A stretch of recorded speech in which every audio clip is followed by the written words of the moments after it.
My name is Anders Carlstedt. I'm based in Stockholm and from Sweden.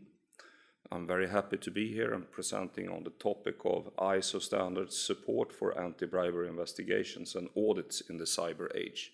Now that's a long title. My background is essentially, you could say, audit and investigations, working for big four companies such as Deloitte, PricewaterhouseCoopers, and back in the days also Coopers and Lybrand. But over the last 20 years I've been heavily involved in the development of ISO standards regarding information security, incident management, and so on and so forth. And also, of course, audit and the control landscape. So what I'm trying to present here is essentially, you could say, my take on how these standards can help an organization better facilitate or support investigative activities with relations to suspected, for example, cases of bribery and such. And also a little bit about how organizations can use these standards to better protect themselves and to prepare for conducting an investigation.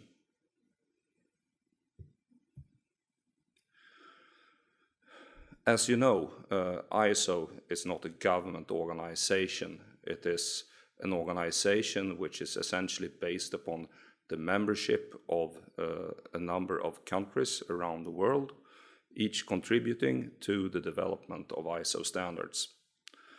There are a number of groups within ISO focusing upon security and various aspects of security, but one of the areas to which ISO looks and also looks at ISO on how to address, you could say, challenges facing organizations, countries, and individuals today is also OECD. So for a long time there has been an exchange of, you could say, information and also direction between these two organizations. And OECD have for a long time focused or provided input of a strategic nature to ISO and to, for example, SC27, which is the committee which focuses upon information security and other areas relevant also to, of course, anti-bribery investigations and also protecting organizations against these types of activities. And one of the things OECD has said over the last few years is that digital risk management is essential, essentially, for organizations in order to be able to work effectively. This relates, of course, as it states here, both to the economical and social objectives of both public and private organizations, but generally speaking, pointing out the need for organizations to use a risk-based approach. And essentially, looking at an anti-bribery system, and I will come back to this, addressing the element of risk is of course important, and it's also important to do this in a way to encompass the risks facing an organization so that the controls you put in place will be able to address a multitude of challenges in order to for the organization to have an effective control landscape in place. And as it says here also, the idea, not only from ISO but also from OECD, is that with effective risk management, you are able to reduce risks to an acceptable level. And my view is that one of the risks you have to consider implementing and building an anti-bribery management system is also, of course, the risk of that system not working as intended. So you need to get and to address the full picture. Of course, if you look at other organizations, they also have thoughts on this, and Deloitte published a report not too long ago relating to this area. And their view is, which I actually share, otherwise it wouldn't be here, of course, is that technology is incremental. It's a key feature in order to be able to address effectively the threat of bribery. So in my view, an effective anti-bribery management system also needs to be in tune with the, how shall I say, technical circumstances, the operational technical circumstances you're facing as an organization, to make sure that you have, again, the controls in place you need, both for detecting, as it says here, red flags, but also to be able to deduct what's happening, or even worse, what has already happened. And as it says here, a mature compliance program must be a program that is also effective in both preventing and detecting misconduct. So this is also the other important thing. What support do you get from ISO standards and other best practices to prevent and to detect? And if you look at, for example, which I'll come back to later on, the ISO 27000 series, there are a multitude of approaches and controls you could use to limit the possibilities of using at least the organization's own tools against the benefit of the organization, or in a way which was not intended by the organization to start with. And also possibly help better facilitate an investigation later on. And as it says here, and this relates to the cycle, I would say, with any management system, the idea is, of course, to help or to secure that this evolves over time.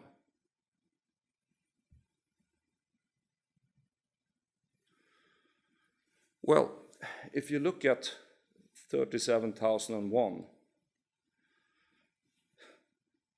and you look at the ISO slogan, great things happen when the world agrees, what does 37001 actually say when it comes to investigations? It doesn't say very much. It doesn't, for obvious reason, provide much detail when it comes to these requirements.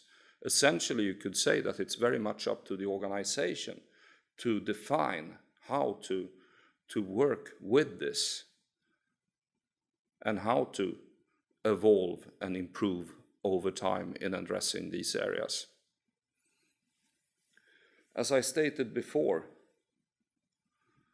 ISO 37001 is, as any other type of management system, a fairly loosely put together set of requirements, essentially based upon the organization's top management setting the objectives for the organization with regards to a specific area of interest in which they need to achieve certain goals and objectives to meet the expectations of the legislator and internal and external stakeholders. That's essentially what it is. The problem you face with management systems, and I deliberately say management systems in that sense, is that in many organizations you have not one, but several management system, even as it's being perceived by the organization. But the intent of ISO and the groups developing these standards is always to achieve a level of integration between these different flavors of management system into actually one management system, because obviously the intent, the objective set out from ISO is integration. So the first problems organizations are facing implementing 37001 and implementing something which will help them effectively address requirements on investigations as well as other areas is the fact that it's not always that easy to integrate a new flavor of a management system into an old already existing management system. I would say that in 9 times out of 10, and this is my guess, an organization implementing 37001 is probably already at a level of maturity when it comes to ISO standards, so that In most cases, they already have 9001, 14001, and other standards on board. So the challenge here, starting out, and also auditing such an organization for compliance, is to look at what is the level of integration between these different aspects, because the idea is to have one management system. And if you do not have one management system, you will also fail setting up a control landscape which will help facilitate investigations, but also proactively protect the organization in the best possible way against fraud, against bribery, and against other types of misconduct. The second problem the organization is facing is that typically, based upon the fact that you have not only one but a multitude probably of various ISO standards implemented, is that they also need to, how shall I say, consolidate reporting. How do they actually see and derive the red flags out of a context which is, in the best case scenario, somewhat consolidated, in most cases not at all consolidated? And this then combined with a situation where most organizations, at least in Europe, have the problem that they have one entity within the organization typically responsible for internal audit, another entity responsible for risk management, and then a third entity responsible for, let's say, information security and IT and all the other things which management tend to have a problem understanding anyway. So how do they get this together in order to understand what challenges they're facing, what their problems are, what their pain points are, and from a more operational perspective, how do this allow for them to in time detect anomalies and possible incidents, so to speak? And the key thing here is to ensure integration and to have one management system effectively addressing this as an integrated overall process within the organization. But this is not an easy road, so to speak, for most organizations. The key thing, I think, is to make sure that you allow for the management system to be, and this is also a requirement within the standards, to actually be integrated within the processes and procedures with the organization, rather than to have it, which is still the case in many cases, as a standalone product where you have a set or a manual which you're audited against once a year, and then you essentially forget about it. So, if you want to be able to address anti-bribery through 37001 effectively, you need to have a high level of integration with what's already in place within the organization.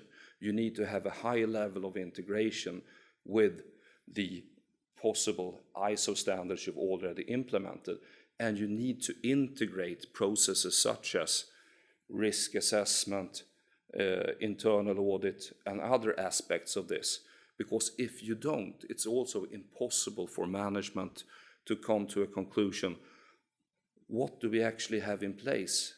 And where do we have, how should I say, on a more higher level, vulnerabilities when it comes to our posture in order to address risks and threats, for example, from the area of bribery and other types of misconducts within the organization. So this is, I think, an essential point for most organizations.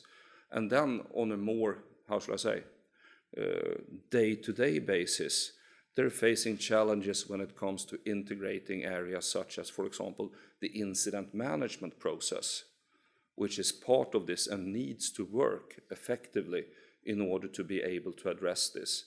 So I think that even from the, how shall I say, from the very top down to the basic procedures and routines used within the organization, the level of integration is key and could possibly almost also equal the level of success the organization will have in effectively addressing these aspects.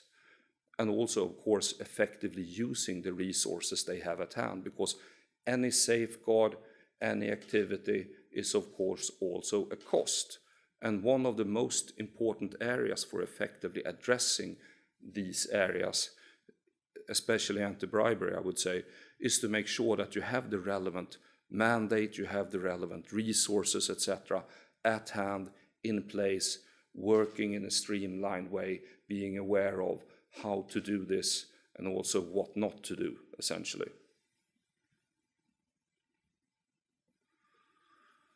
So the problem, I think, is that what we need to develop over time is further support.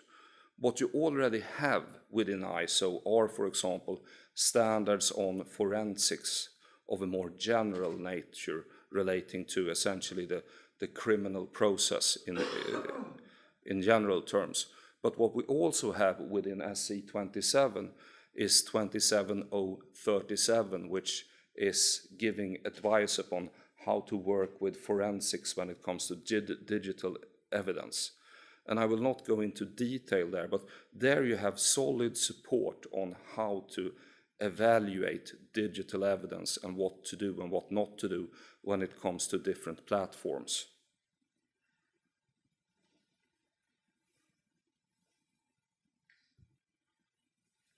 And I think that the key thing is to be able to derive what do we actually need. And I mean, this is not an easy question for an organization. In order to make decisions of this nature, you need to be able to look at and to define what are actually our goals and objectives and what do we need to have in place. And my experience is that one of the key problems many organizations have when it comes to ISO standards, even generally, is actually the task of setting goals and objectives and to be able to quantify these so that you actually can work with monitoring, measurement in an effective way. Because if you don't have this in place, do you really have a management system? Because the idea behind the management system is for the management or top management to be able to make so-called informed decisions. And how do you make informed decisions on how to use your resources and how to prioritize if you have no clue essentially on where you are compared to the goals and objectives set by the organization? It shortcuts the whole point of having a management system in my world. And of course, things may not be perfect starting out, but I think that it's typically one of the areas.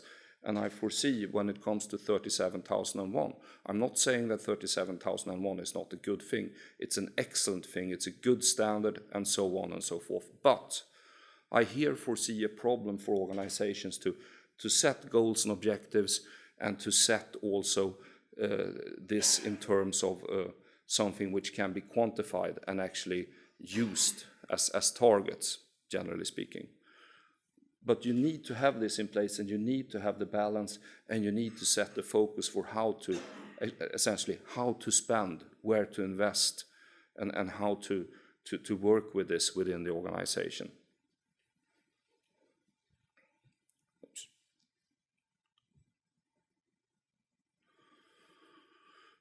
But looking at the ISO standards family, generally speaking, you have a lot of support when it comes to risk management. You have 31,000, for example, which you're all aware of. But when it comes to information security, also 27,005, which will now be published in a new version shortly, which helps organizations to set levels.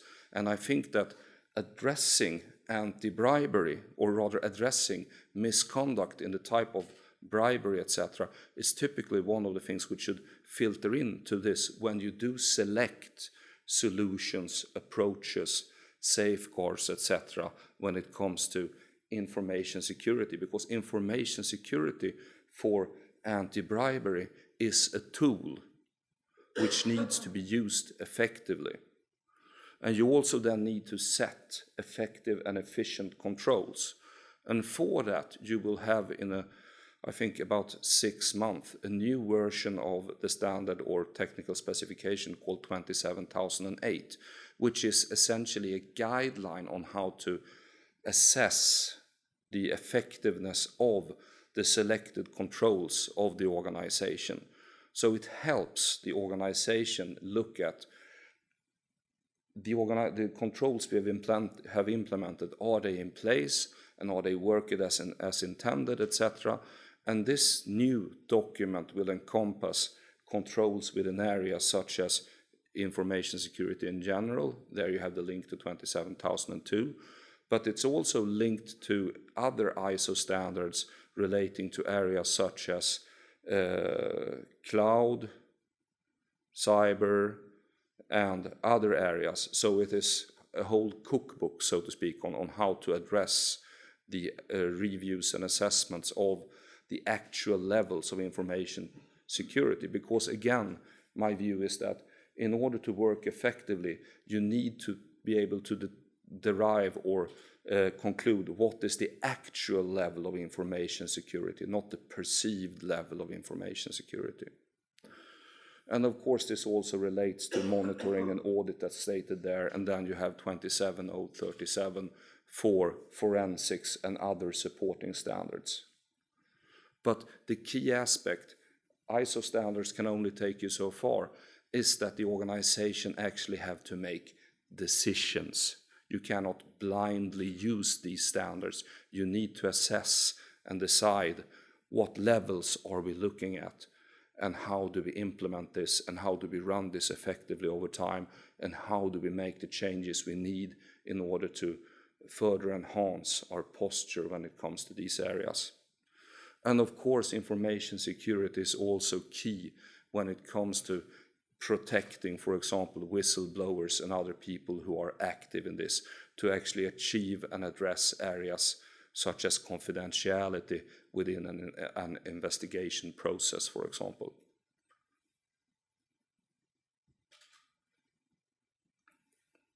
So essentially, in my book, or from a very high-level perspective, in order to have an anti-bribery management system in place which works as intended and which helps the organization achieve the goals and objectives set out, you need to consider and to think about how do we work with risk management, not only for anti-bribery, but for the whole company, and also in relationship to, of course, as I mentioned before, information security and IT security. And you need to have an effective and efficient controls landscape put in place, and you need to evaluate that over time through monitoring and audit activities. And of course, you need to think about how to work with forensics. And you also need to define what can we do and what can we not do, not only based upon the legal context, but also based upon the resources at hand.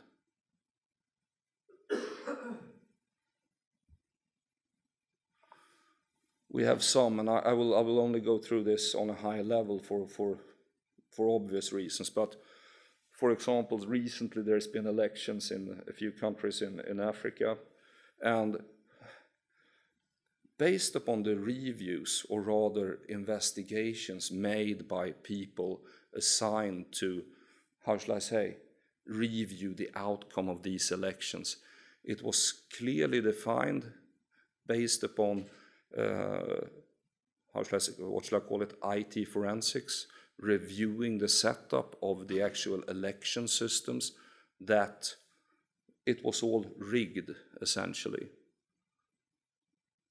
So, again, in order to not have a situation like that, information security and information controls and monitoring and auditing is key, not only to detect but also to prevent. Because if your co-workers, so to speak, are aware of that, we do not only have a policy, we also have processes in place to ensure that these policies are complied with. You have a totally different approach, so to speak.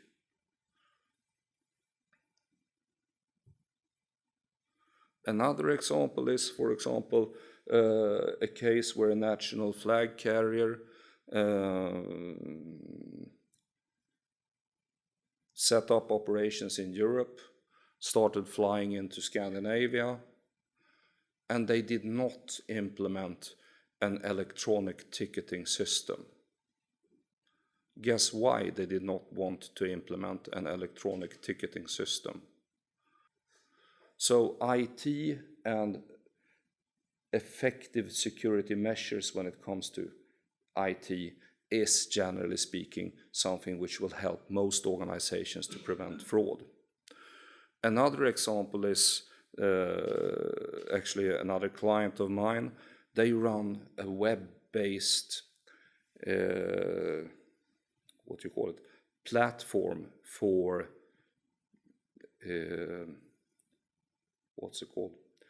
procurement on a government level.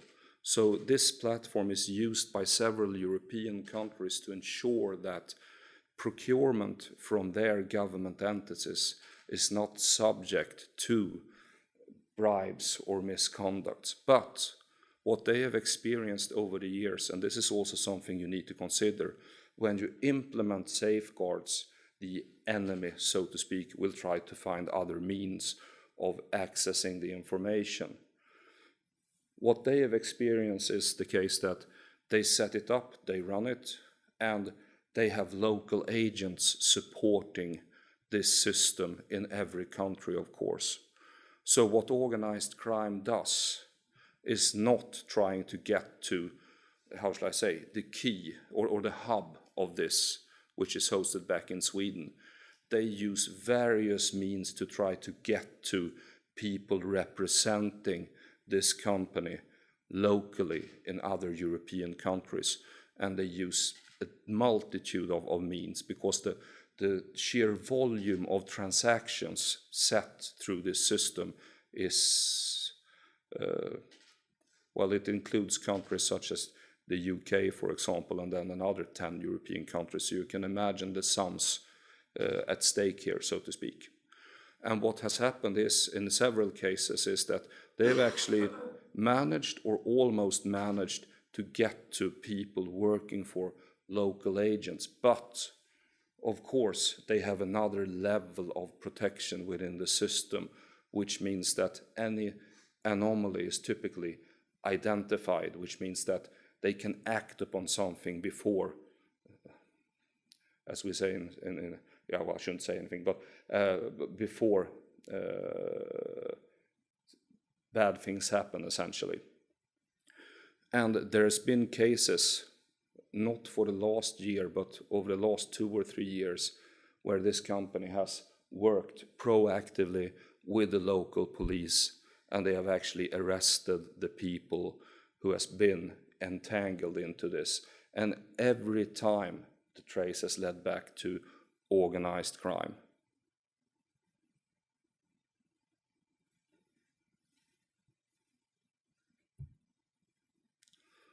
So, to summarize, generally speaking, 37001, it is what it is. It is a high-level standard.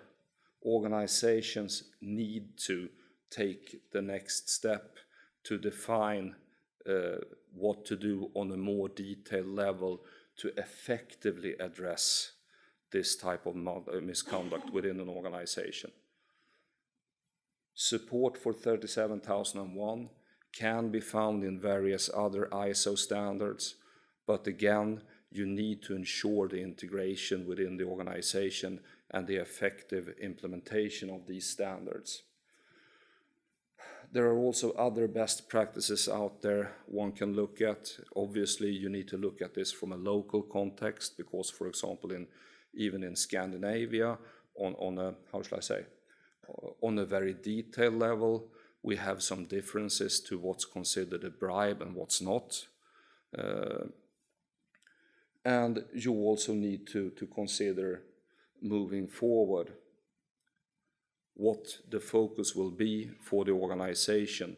Will you try to address this with your own resources, or will you use, when necessary, external resources? And I think that at least when it comes to the cyber and information security related areas, you need to ensure, unless you're working under very specific circumstances, that you have access to relevant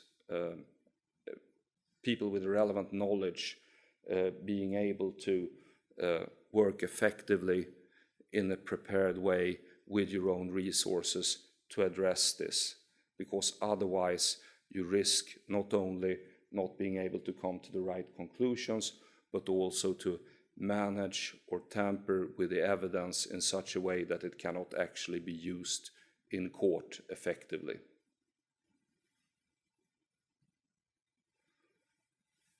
And I think that that's about it. Any questions?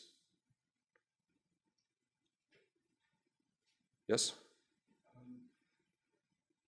What sort of uptake has there been with the standard in terms of corporations? Is it finding becoming like from a Nordic perspective, I'm how should I say? I think that it's safe to say that yes, it's definitely something which major organizations are looking at, and also government.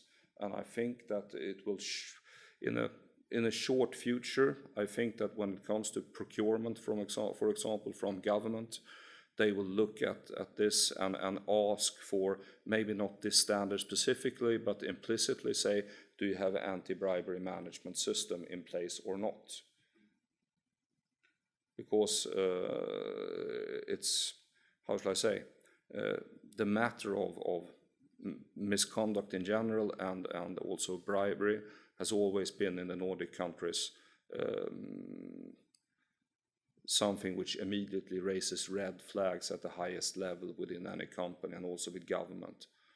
And you have even seen over the last few years that senior representatives of big audit firms have been kicked out based upon them being too familiar with the client. It has not actually been proven that they've been bribed, but they have associated themselves in a way with the client which has been unacceptable to their own companies and to the general public, and also essentially to the legislator.